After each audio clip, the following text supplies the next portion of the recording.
Current नहीं नाप पाएंगे, इस वजह से जो है हम हाई डीसी सोर्स लेते हैं जिससे कि इतनी करंट फ्लो कर जाए कि हम रेजिस्टेंस मेजर कर पाए। तो अब सोर्स की बात करें तो सोर्स में दो तरीके के सोर्स लेते हैं।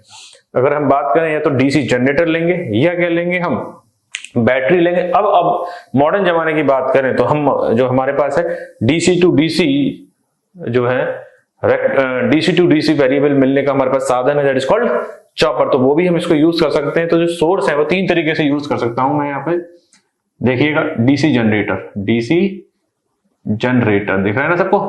अगला अगर मैं बात करूं तो हम ले सकते हैं बैटरी, क्या ले सकते हैं, बैटरी। अब अगर मॉडर्न में ले तो हम ले सकते हैं चॉपर। व्हाट इज चॉपर पता ही है सबको, DC to DC, DC to DC converter, ठीक है। एक दो पॉइंट यहां से इंपॉर्टेंट आते हैं जो मैं लिखवा दे रहा हूं आपको।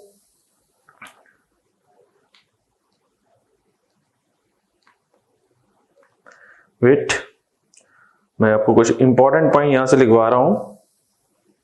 देखिए क्या क्या है। जो डीसी जनरेटर है इसी को बोलते हैं हैंड ऑपरेटेड।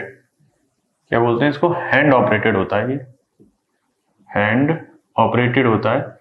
एग्जाम में इसकी स्पीड पूछी जाती है, जो कि ये था डीसी जनरेटर होता है, इसकी स्पीड कितनी होती है, 160 आरपीएम। इसको नोट कर लीजिएगा सब लोग। जो डीसी जो हैंड ऑपरेटेड जनरेटर होता है उसको डीसी जनरेटर बोलते हैं, इसकी स्पीड होती है 100 आरपीएम, 160 आरपीएम। और जो सप्लाई है वो अवेलेबल होती है 6 वोल्ट से लेकर 5000 वोल्ट तक के लिए अवेलेबल होती है। तो ये रहा आपका पूरा जो मैगर है वो इस तरीके से अवेलेबल होता है, अगर बात समझ में आ गई हो। So Megger is your instrument that measures the insulation resistance of the cable, which is having what? Two coils, controlling coil, deflecting coil. Controlling coil is by R1.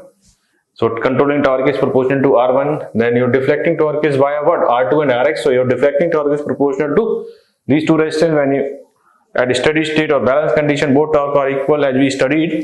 तो जो unknown resistance है that is what? R1 minus R2 है। फिर हमारे पास क्या है, permanent magnet है।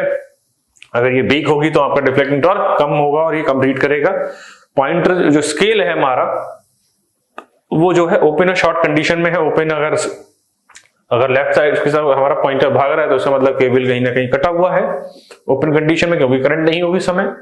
अगर राइट साइड में भाग रहा है तो इसका मतलब केबल कहीं से शॉर्ट हुआ है। और अगर मिड वे में है तो केबल का जो हमें रेजिस्टेंस नापना है वो हम नाप लेंगे, ठीक है। फिर सोर्स की मैं बात करूं, सोर्स की जो रेंज है 6 वोल्ट से 5000 वोल्ट तक है।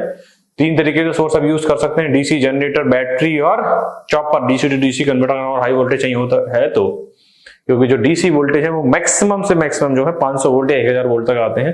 क्योंकि अगर डीसी जनरेटर को हाई वोल्टेज पे बनाओगे तो जो आपका कम्यूटेटर के बीच में जो इंसुलेशन सेगमेंट है माइका वो बना नहीं सकते। इस कमी की वजह से जो है अपने डीसी जनरेटर हाई वोल्टेज में नहीं बनाते हैं। जैसे कि एसी जनरेटर आपने देखा होगा 11 केवी पे जनरेशन हो रहा है। वर्ल्ड की बात करें तो 33 केवी पे जनरेशन हो रहा है। इंडिया में बात करें तो 25 केवी पे जनरेशन हो रहा है। तो इतनी रेंज तक के जो है डीसी जनरेटर अवेलेबल नहीं है, just because of insulation problem in your commutator segment of mica. Clear है? So this is about your megger. And अब इसके ऊपर कुछ क्वेश्चन आए हुए हैं, बट यहाँ से एक जो हाई इंसुलेशन रेजिस्टेंस है उनमें एक प्रॉब्लम डिस्कस करनी है। वो प्रॉब्लम क्या होती है पहले वो डिस्कस कर लें कि what are the problem we are facing when you are measuring your cable insulation resistance. उसके बाद जो क्वेश्चन आए हुए हैं वो देख लेते हैं। तो अपनी प्रॉब्लम डिस्कस करते हैं पहले। Problem while measuring insulation resistance of cable, तो डिस्कस करते हैं।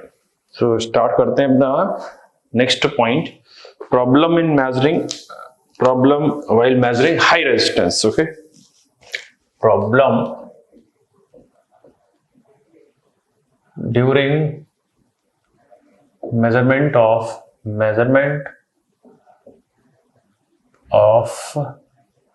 high resistance, problem during measurement of high resistance, high resistance of cable।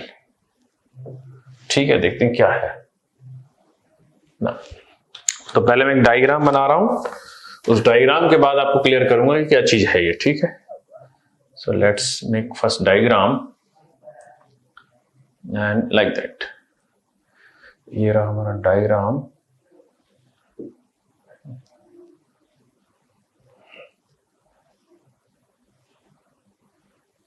सो ये हो गई हमारी मेटल शीथ, मेटल शीथ, ये अनकवर्ड इंसुलेशन, इंसुलेशन, ठीक है। और ये रहा हमारा कंडक्टर, ये क्या रहा, conductor. And then we apply something to this, इसको हम डिफरेंट पेन से बना रहे हैं, देखिएगा। एक काम करते हैं, इसको ब्लैक से बनाते हैं, देन करंट हम लोग जो है डिफरेंट से ड्रॉ कर लेंगे, ठीक है। सो यहां पर एक हम लोग माइक्रोमीटर लगा रहे हैं, माइक्रोमीटर, एक वोल्टेज, और जो वोल्टेज है वो नेगेटिव, ये पॉजिटिव पॉइंट है, ये नेगेटिव पॉइंट, तो जो केबल है उसका नेगेटिव पॉइंट, 0 पॉइंट कौन सा होता है, शीथ पे, ठीक है ना। Sheath is at 0 volt always, जो कि हम इसको टच कर लेते हैं ना। तो ये रहा हमारा एक सोर्स, डीसी सोर्स, ठीक है यहां तक ना। देखिए करना क्या है आपको, जिससे कि क्लियर हो जाए चीजें ना। यहां से जो माइक्रोमीटर है, ये 2 करंटें नाप रहा है, एक आईएस नाप रहा है, एक आईवी नाप रहा है, ठीक है ना। जो आईवी है वो तो इस तरीके से चल रही है, इस कंडक्टर के अंदर से गई और कंडक्टर टू इंसुलेशन चली गई। बट जो अगली करंट है ये इस तरीके से जा रही है शीट पर, ठीक है। सो ये हो गया ना। इसका मैं एक सर्किट का नाम दे रहा हूं, circuit that measures volume resistance in parallel with surface leakage resistance, ठीक है यहां तक। अब एक और मैं डायग्राम बना रहा हूं जिससे यार आपको क्लियर हो जाए, फिर मैं समझाता हूं क्या है, ठीक है ना। सेम केबल लेते हैं एक और,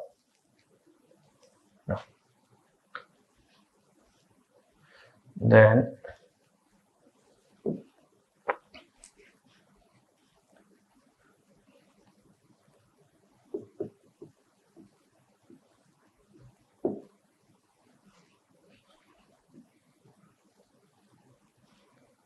हमारा माइक्रोमीटर, सेम वही पिक्चर है, वोल्ट मीटर, शीथ, एंड ये रहा हमारा सोर्स, ठीक है। ये डायग्राम बी है। अब जरा समझिएगा, सब कुछ सेम है, बट इस बार जो करंट जाएगी यहां से बी जाएगी, और हम कर क्या रहे हैं देखिएगा। जो शीथ है,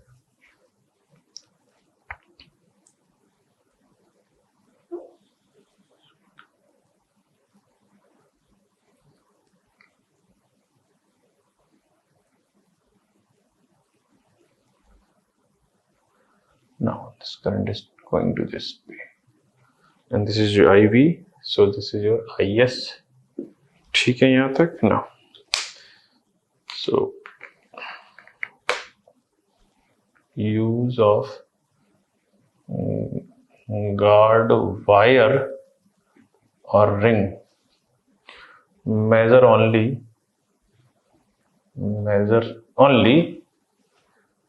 वॉल्यूम रेजिस्टेंस, ठीक है यहां तक। तो यहां पे अगर बात करूं, आर इंसुलेशन जो है that is R V equals to what, E upon I V है। बट यहां अगर मैं बात करूं तो insulation resistance is the parallel combination of R S and R V, ठीक है। अब जरा समझिएगा क्या बनाया है हमने, ये फिर मैं लिखवा भी दूंगा, ठीक है, अगर आपको समझ में आ जाए ना। अब जरा समझिएगा ना, problem during measurement of high resistance is what, that is called sheath problem, sheath resistance problem, ठीक है, शीथ रेजिस्टेंस प्रॉब्लम। अब जरा समझिएगा, जब हम किसी केबल का इंसुलेशन रेजिस्टेंस मेजर करते हैं तो हम क्या लगाते हैं, एक डीसी सोर्स लगाते हैं, एक अमीटर लगाते हैं, वोल्ट मीटर लगाते हैं। तब ये जो माइक्रोमीटर है ये जो है दो करंट मेजर करता है, एक शीथ करंट मेजर करता है, एक वॉल्यूम करंट मेजर करता है। जो वॉल्यूम करंट है वो बाया कंडक्टर टू शीथ जाती है, बट जो कौन सी करंट है ये वाली, शीथ करंट जो है वो कंडक्टर टू शीथ जाती है। ठीक है, बात समझ में आ रही है। अब होता क्या है, जब केबल का रेजिस्टेंस मेजर किया जाता है then the cable resistance is measured by the parallel combination of these two resistance, this insulation as well as what, sheath resistance. ठीक है, तो यहां से क्या होता है, इनकरेक्ट रिजल्ट आता है। इस रिजल्ट को दूर करने के लिए ये आप कह सकते हैं कि जब हम केबल का इंसुलेशन रेजिस्टेंस मेजर कर रहे हैं तो सिर्फ इंसुलेशन रेजिस्टेंस ही मेजर करें, ये शीथ का रेजिस्टेंस मेजर ना करें। यह कह सकते हैं हम कि जो माइक्रोमीटर है हमारा सिर्फ volume to sheath insulation current को मेजर करे, शीथ करंट को क्या करे, मेजर ना करे। इसके लिए हम क्या करते हैं, जो गार्ड वायर है या गार्ड रिग लगाते हैं, तब क्या करता है, ये जो माइक्रोमीटर है वो सिर्फ क्या करता है, वॉल्यूम टू इंसुलेशन करंट को मेजर करता है, और जो शीथ करंट है उसको क्या करता है, बाईपास कर देता है थ्रू द रिंग, एंड जो फिर वो करंट है सीधे डायरेक्ट किसमें घुस जाती है, इंसुलेशन रेजिस्टेंस पे। तब जो हमारी रीडिंग आती है, जो ये देखिए रीडिंग ई, जो हमारा इंसुलेशन रेजिस्टेंस है वो सिर्फ क्या हो जाता है, B by R, B upon I B. तो करेक्ट रिजल्ट मार्क, तो मीनिंग क्या है, to measure the correct resistance of your insulation cable we face the some problem, that is what we also take the sheath resistance in measurement. To remove this error we use a guard ring. That guard ring is bypassing the sheath current so that we can have the exact value of the insulation resistance. मेरी बात समझ में आ गई होगी, फिर से मैं repeat कर रहा हूं, ध्यान से सुनिएगा मेरी बात को। मैं बात कर रहा हूं क्या, जब हम किसी केबल के इंसुलेशन रेजिस्टेंस को मेजर करते हैं तब हम क्या करते हैं, डीसी सोर्स लगाते हैं और एक अमीटर लगाते हैं। हम इन दोनों को रेशियो को नाप लेते हैं और हमारा केबल का इंसुलेशन का रेजिस्टेंस क्या आ जाता है, आ जाता है। बट प्रॉब्लम क्या होती है, जो माइक्रो अमीटर है या जो मीटर है वो करंट कौन सी करंट नापता है, जो नापता है कोर टू इंसुलेशन करंट भी नाप लेता है और कोर टू शीथ भी करंट नाप लेता है। इससे जो टोटल रेजिस्टेंस आता है वो पैरेलल कॉम्बिनेशन ऑफ शीथ और जो है हमारी कैसे कह सकते हैं, ये शीथ और इंसुलेशन रेजिस्टेंस को नाप लेता है। तो ये इनएक्यूरेट रिजल्ट होता है। इस इनएक्यूरेसी को दूर करने के लिए हम क्या लगाते हैं, गार्ड वायर लगाते हैं, जो क्या करती है, शीथ करंट को जो कंडक्टर से शीथ की तरफ चलती है उसे बाईपास कर देते हैं, जिससे हम एग्जैक्ट इंसुलेशन रेजिस्टेंस को क्या कर लेते हैं, मेजर कर लेते हैं। बात समझ में आ गई। तो ये रहा हमारा high insulation resistance measurement method, जिसमें हमने जो मोस्ट इंपॉर्टेंट चीज थी मैगर देख लिया, कैसे यूज करते हैं, वर्किंग प्रिंसिपल वगैरह और कंस्ट्रक्शन पार्ट जो भी डिटेल थी देख ली, और जो हम केबल का जब इंसुलेशन रेजिस्टेंस मेजर करते हैं तब हमें क्या प्रॉब्लम फेस होती है वो भी हमने देख ली ही बात। ठीक है यहाँ तक। तो अब हम इस पे आए हुए जो क्वेश्चंस हैं वो लगा लें, देन हमारा जो रेजिस्टेंस मेजरमेंट का टॉपिक है वो कंप्लीट हो जाएगा। इसके बाद जो हमारा टॉपिक है वो हमारा क्या है, एसी ब्रिजेस पढ़ लेते हैं जो हमारे सिलेबस में है, इंडक्टेंस, कैपेसिटेंस और म्यूचुअल इंडक्टेंस वगैरह जो भी टॉपिक है वो देख लेते हैं। ठीक है यहाँ तक। तो स्टार्ट करते हैं अपना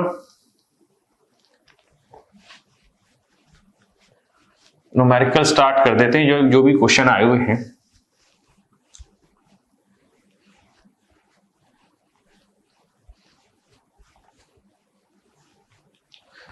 सो हम अपने न्यूमेरिकल स्टार्ट करते हैं। Wait, so I am taking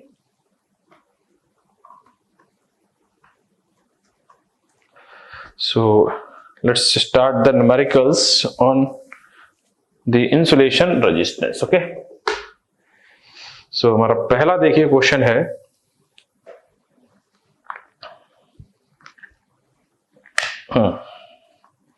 wait एक मिनट करिएगा, मैं क्वेश्चन निकाल लूं अपने।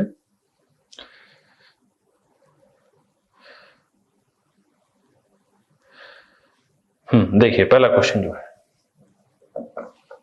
Megger is an instrument, megger is an instrument to major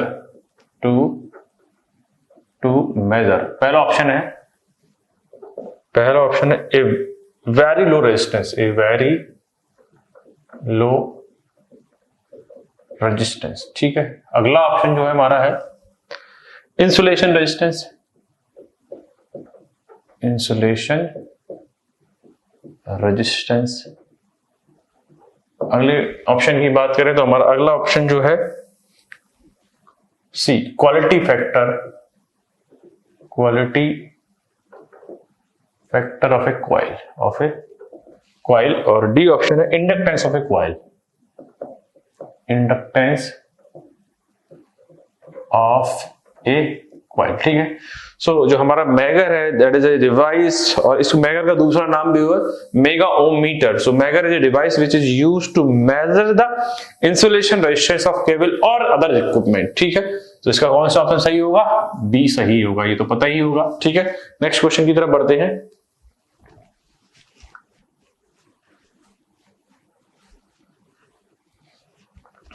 तो हमारा नेक्स्ट क्वेश्चन है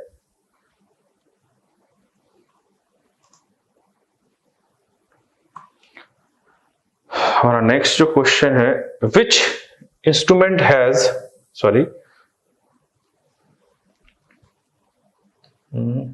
नेक्स्ट क्वेश्चन जो है हमारा a static combination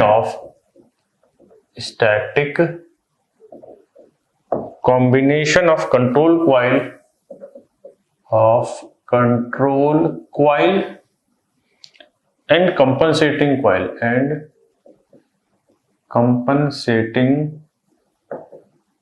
coil is used in Megger to minimize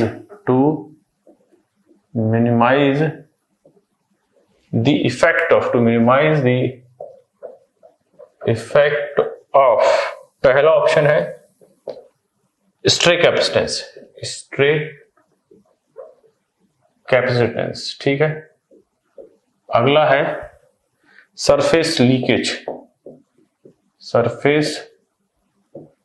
leakage, C option जो है हमारा है स्ट्रे मैग्नेटिक फील्ड,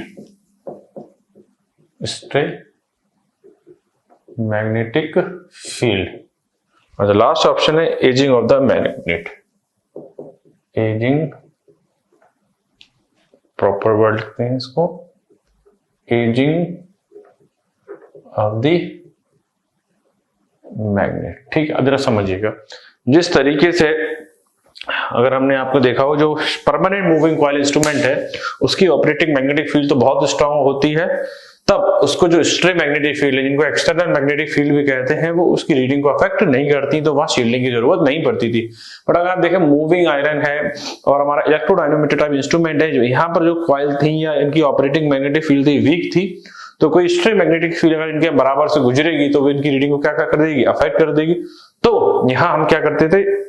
शील्डिंग करते थे, क्लियर, एक्सटर्नल मैग्नेटिक फील्ड से बचाने के लिए। ये एक्सटर्नल मैग्नेटिक फील्ड का जो इफेक्ट होता था वो अगर ये पैरेलल में, और पैरेलल में ये सेम डायरेक्शन में है या अपोजिट डायरेक्शन में, तो इनकी वजह से या तो रीडिंग घट भी सकती है और रीडिंग बढ़ भी सकती है।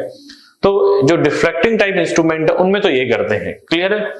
बट हमारा जो मैगर है, मैगर में हम शील्डिंग के बजाय क्या करते हैं? हम शील्डिंग के बजाय कंपनसेटिंग कॉइल जो है वो कंट्रोलिंग कॉइल के साथ लगाते हैं, जिससे कि स्ट्रे मैग्नेटिक फील्ड के इफेक्ट क्या हो जाए? दूर हो जाए। बात समझ में आ गई? तो यहां पर जो है मैगर में स्ट्रे मैग्नेटिक फील्ड को दूर करने के लिए हम क्या लगाते हैं? कंपनसेटिंग वाइंडिंग लगाते हैं। ये बात समझ में आ गई। इसी तरीके से आपने और पढ़ा होगा अमीटर में या जो एनर्जी मीटर है वहां कंपनसेटेड कॉइल लगाते थे या वाइंडिंग लगाते थे। वो किस लगाते थे? लो पावर फैक्टर को, या कनेक्शन की वजह से जो एरर होती थी उसको दूर करने के लिए जो प्रेशर कॉइल है इसके सीरीज में कॉइल लगाते थे जिसके नंबर ऑफ टर्न्स इक्वल होते थे। कैसे? लगभग करंट कॉइल के उसी के साथ दिखती थी। क्लियर है बात? तो यहां पर ऑप्शन नंबर हो गया हमारा सी। बात समझ में आ गई? नेक्स्ट क्वेश्चन की तरफ बढ़ते हैं। हमारा क्वेश्चन देखें क्या है।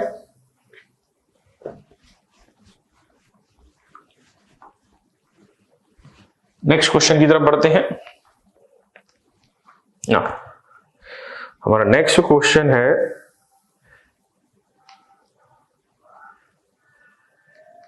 The resistance the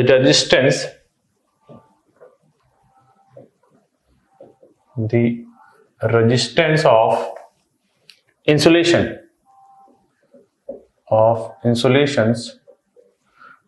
in general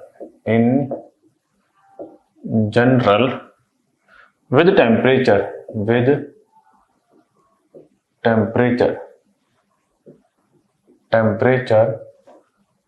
rise पहला ऑप्शन है डिक्रीजेस। बी ऑप्शन जो है हमारा क्या है देखते हैं, इंक्रीजेस रैपिडली।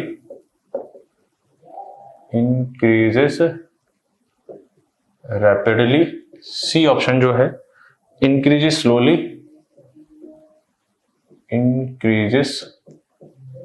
स्लोली और डी ऑप्शन जो है वो हमारा है डू नॉट चेंज का ऑप्शन। ठीक है, अगर हम इसकी बात करें देखिए क्या है। अगर हम बात करें जो टेम्परेचर कॉफिशिएंट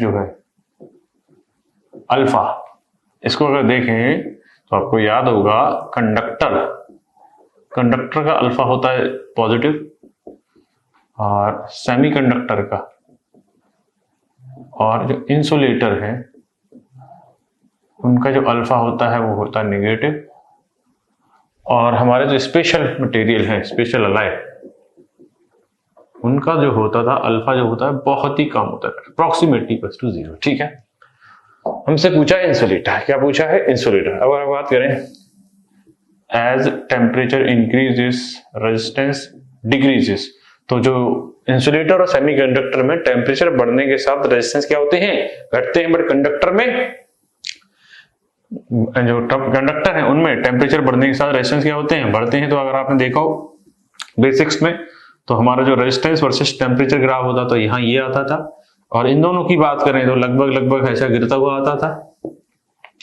और अगर हम स्पेशल अलाय की बात करें तो लगभग रेजिस्टेंस और टेम्परेचर के साथ इनका रिलेशन है वो लगभग कांस्टेंट होता था, क्योंकि ये जो मटेरियल है कांस्टेंट मैग्नीशियम यूरेका वगैरह हैं जो ये टेम्परेचर के इफेक्ट को दूर करने के लिए ही लगाए जाते हैं। आपने देखा होगा पीएमसी इंस्ट्रूमेंट में हमने स्वैम्पिंग रेजिस्टेंस की बात की थी, क्लियर है।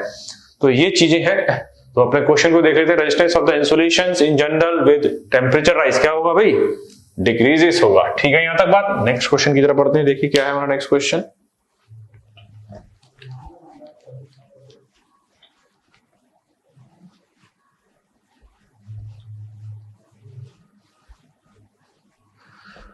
नेक्स्ट क्वेश्चन देखते हैं।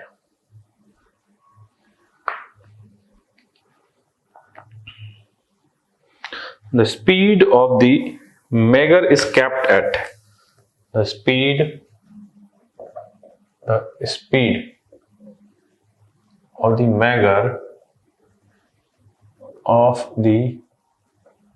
Mager is capped at, पहला ऑप्शन जो है 160 आरपीएम, अगला ऑप्शन है 100 आरपीएम, और सी ऑप्शन है वो है हमारा 120 आरपीएम, और डी ऑप्शन है वो है 140 आरपीएम। ठीक है, तो मैगर की स्पीड मैंने आपको लिखवाई भी थी, देखिए अगर याद हो मैगर की जो स्पीड है वो 160 आरपीएम तक सेट रखते हैं। ठीक है, तो ये तो थ्योरेटिकल क्वेश्चन था, याद होना चाहिए था आपको, मैंने लिखवाया भी था। तो इसका ऑप्शन नंबर क्या होगा, ए। बढ़ते हैं फिर से नेक्स्ट क्वेश्चन की तरफ अपने।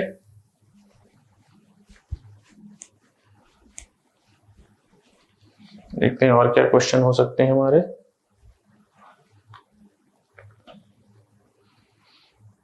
नेक्स्ट क्वेश्चन है ए मेगा ओमीटर या ए मेगा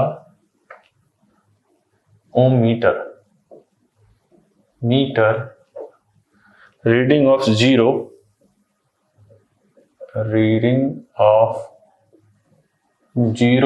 और लो ohms is indicated indicated between the stator winding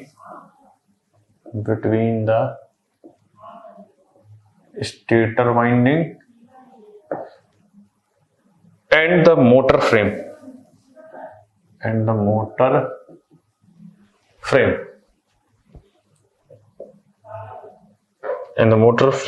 the winding is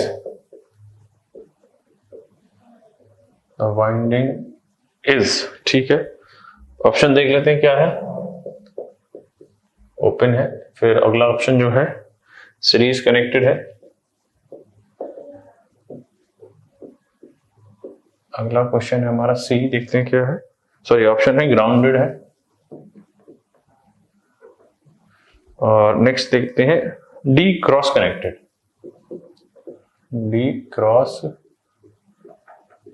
ठीक है, देखते हैं क्या इसका सही ऑप्शन होता है। ठीक है,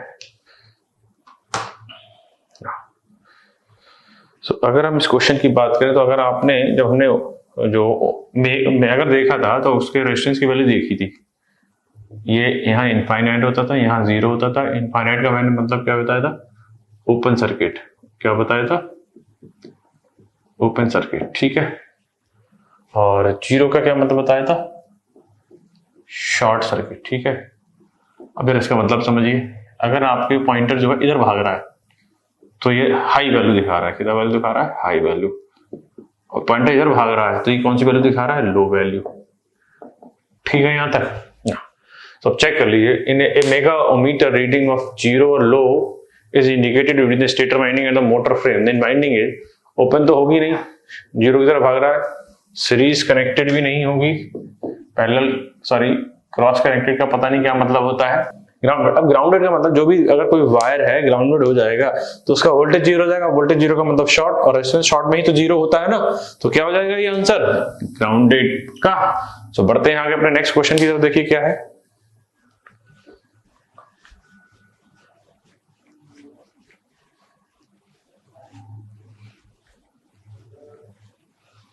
नेक्स्ट क्वेश्चन देखते हैं क्या है हमारा।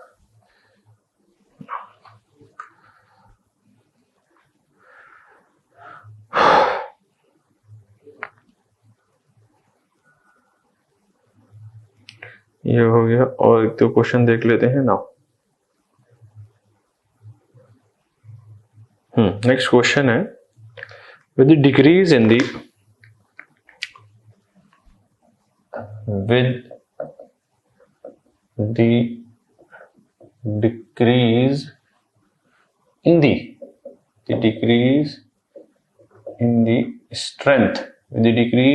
strength of the permanent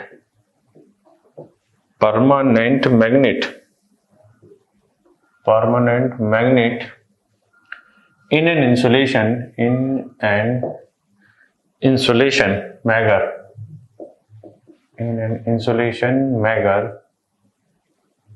magar due to aging, the Magar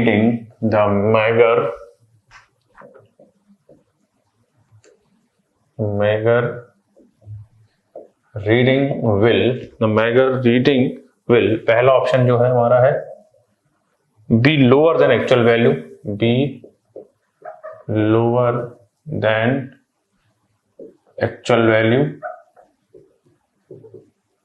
B option है be higher than the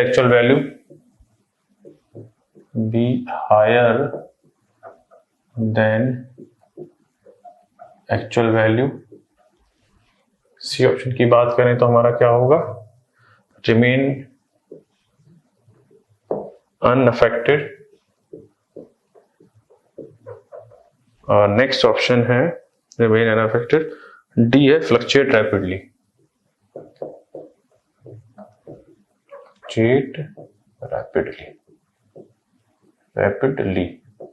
ठीक है, सो देखिए इस क्वेश्चन का क्या आंसर होगा ना। So, with the decrease in the strength of the permanent magnet in an insulation, the due to ageing. तो अब अगर आपको याद हो, किसी भी मशीन का जो टॉर्क होता है वो इंटरेक्शन ऑफ दो फील्ड होता है, B1 फील्ड और B2। इसको बोलते हैं स्टेटर मैग्नेटिक फील्ड और इसको बोलते हैं रोटर मैग्नेटिक फील्ड। अब यहाँ स्टेटर वाली तो थी भाई आपकी परमानेंट मैग्नेटिक फील्ड, और एक थी करंट की वजह से। किसकी वजह से? करंट की वजह से। तो अगर मैग्नेटिक फील्ड की स्ट्रेंथ कम होगी तो डिफ्लेक्टिव टॉर्क क्या हुआ? कम होगा। तो ऑब्वियस सी बात है रीडिंग क्या हो जाएगी? कम हो जाएगी। कम किससे हो जाएगी? एक्चुअल वैल्यू से। ऑप्शन कौन सा होना चाहिए? ए बिल्कुल सही होना चाहिए। ठीक है, नेक्स्ट बढ़ते हैं आगे। देखिए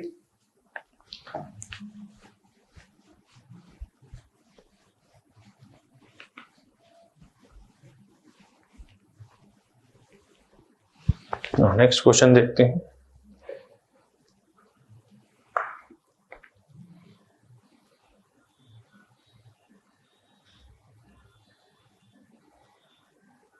नेक्स्ट क्वेश्चन है हमारा, consider the following statement.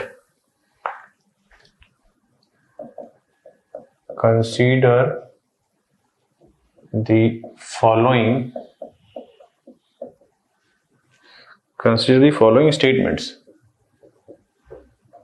statements the value of earth resistance,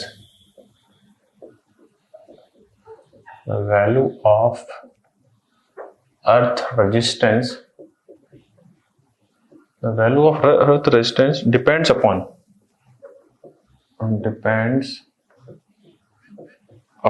ठीक है।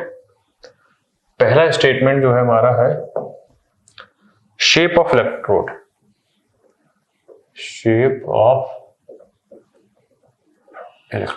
ठीक है। दूसरा स्टेटमेंट है डेप्थ टू विच the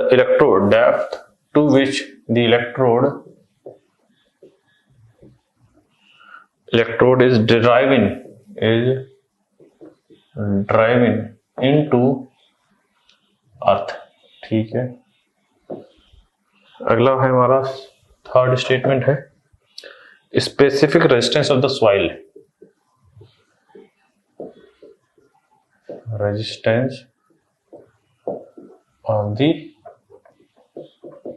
ठीक है। चौथा जो स्टेटमेंट है material of the electrode,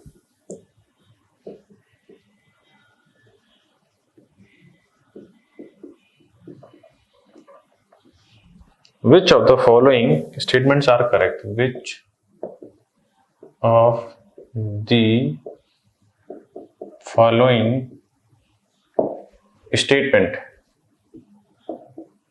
of the following statements are correct?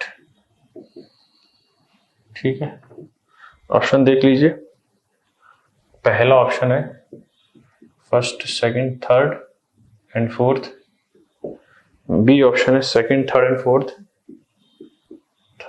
And fourth. C option जो है हमारा है फर्स्ट एंड सेकंड, और डी ऑप्शन जो है हमारा है फर्स्ट, थर्ड एंड फोर्थ। ठीक है, यहां तक और कोई क्वेश्चन है? नहीं, ठीक है यहां तक। सो देखते हैं ना, the value of the earth resistance depend. अब ये देखिए, जो अर्थ रेजिस्टेंस है उसके लिए हम क्या लगाते हैं? हमने देखा था इलेक्ट्रोड लगाते हैं। तो इलेक्ट्रोड किस मटेरियल का बना है उस पर भी डिपेंड करेगा। जमीन के अंदर डाला जाता है तो जमीन की सॉइल की रेजिस्टिविटी कैसी है, ज्यादा है, कम है, इससे इसकी वजह से इसका रेजिस्टेंस कम या ज्यादा हो सकता है, इस पर भी डिपेंड करेगा। शेप पे डिपेंड करेगा, कितनी लेंथ पे डाला गया डेफिनेटली डिपेंड करेगा। तो चेक कर लीजिए ऐसे ऑप्शन कौन से हैं। शेप बिल्कुल सही बात है, क्लियर है। डेप्थ पे भी डिपेंड करता है और सॉइल के रेजिस्टेंस पे भी, और मटेरियल तो जाहिर सी बात। अकॉर्डिंग टू दिस जो ऑप्शन होना चाहिए, ये चारों ही सही ऑप्शन है। तो इसका जो ऑप्शन होगा वो क्या होगा? सही, ए ऑप्शन सही होगा। ठीक है यहां तक, ठीक है। तो अब तक हमने जो है मेजरमेंट ऑफ रेजिस्टेंस देख लिया। मेजरमेंट ऑफ रेजिस्टेंस में क्या क्या देखा है? लो वैल्यू में एक मेथड देख लिया, that is ground resistance method. फिर हमने मीडियम में अपना जो है व्हीट स्टोन देख लिया, उसमें न्यूमेरिकल भी कर लिए, थ्योरी भी पढ़ ली, रिलेटेड जो भी क्वेश्चन बनते हैं छोटे मोटे वो डिस्कस कर लिए, ठीक है। हमारा फिर एक जो हाई रेजिस्टेंस है उसमें एक मेथड हमसे पूछा जाता है मैगर की डिटेल वगैरह सारी पढ़ ली। तो ये जो रेजिस्टेंस मेजरमेंट का टॉपिक है और इसी को बोलते हैं डीसी ब्रिजेस एनालिसिस जो है वो हमने कंप्लीट कर ली। मैंने डीसी ब्रिजेस इसीलिए पढ़ाया है कि अब डीसी ब्रिज अगर समझ में आ गया है तो एसी ब्रिज समझाने में आसानी रहेगी। तो सबसे पहले हम डीसी और एसी ब्रिज में अंतर देखते हैं, फिर उनके कुछ बेसिक्स हैं, फिर हम अपने एसी ब्रिजेस स्टार्ट करते हैं। तो स्टार्ट करते हैं हम ना डीसी वर्सेस पहले एसी ब्रिजेस को समझने की कोशिश करेंगे। स्टार्ट करते हैं।